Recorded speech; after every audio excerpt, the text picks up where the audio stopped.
Hey, what's going on? This is Corey. Hope you're doing well. Welcome back to my channel. I'm going to talk to you a little bit about virtual wholesaling, virtual real estate investing, even on the rehabbing tip um, here and the 101, right? Getting started in today's market. So, number one thing is at the end of this, or at the actually underneath in the link, you can pick up a link where we got a deal, and it's a case study where I went over how we earned $53,000 without lifting a hammer or using any of our own money.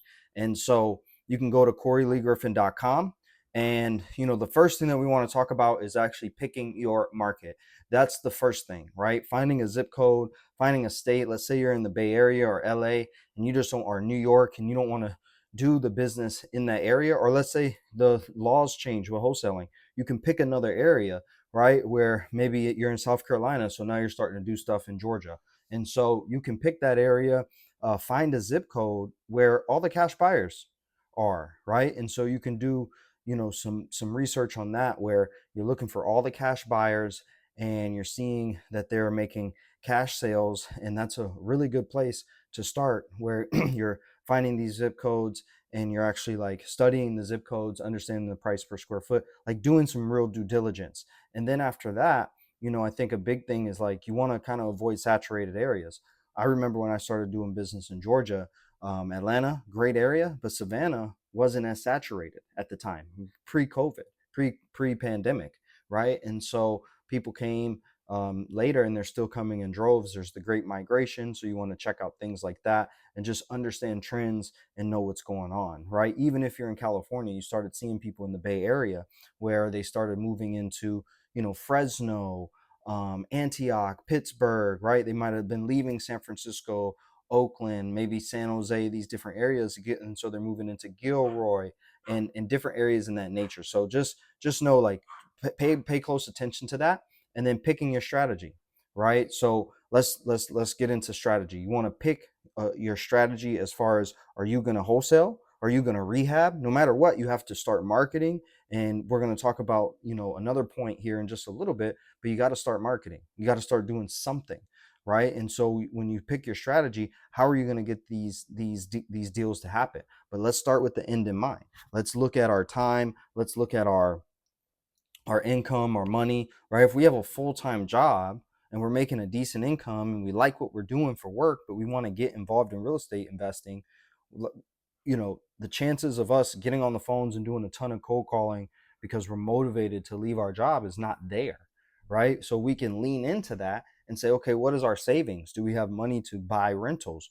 Well, maybe I can hire somebody, a cold caller. Maybe I can put them on the phones and I can evaluate some of the deals that come in part time, right? So I can invest on the weekends and in the evenings and look at things slowly. I'm not looking to do 100 deals a year, but if I could pick up 5 or 6 rentals this year, right, then you got to know your strategy, right? And so wholesaling is a great starting point, but just remember, wholesaling is a strategy. It's a strategy. It's marketing and sales, right? So let's go into like taking action, right? That's a big part of this, is actually taking action. And so before we get into taking action, I want to go into closing a deal. A lot of people get leads. They have these leads that come in to the to their database. They paid for them, right? Maybe they, got a cold caller, maybe they're calling themselves, but they're struggling actually closing the deal, right? And if that's you, right, really take a look at, what are you doing? Are you tracking your numbers? Are you getting better at sales? Are you reading books that have to do with getting better, right? And knowing how to communicate over the phone. It's not an easy sale. It's not easy to convince somebody to sell you their house over the phone. So you got to have the right scripts, the right processes. You got to have the right understanding of what's an objection and what's not, right? And so there's so much that goes into that. So I would say study sales, get books on it, obsess with it, and if you hate it, lean into it, because I've never had a house sell me a house. It's always been a person having to sign that paperwork. So just keep that in mind, that closing the deal is a huge aspect of this. And take action. Take action, right? Do some marketing, pick your strategy, start cold calling, maybe do your marketing strategy, right? Send out some mailers, get your list together and take action. Like, done is better than perfect. You do not need to be perfect, right? Like, just get your phones to ring, talk to people, call people, get their phones to ring, go knock on door. I don't know what you got to do. There's so much out there, but what you need to do is just take action.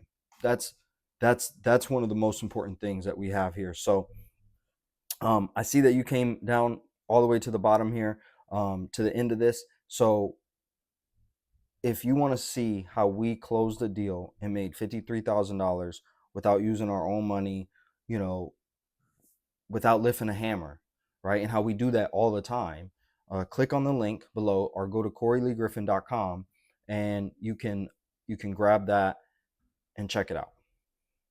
Thanks for watching. Subscribe, like, all that good stuff. Appreciate it.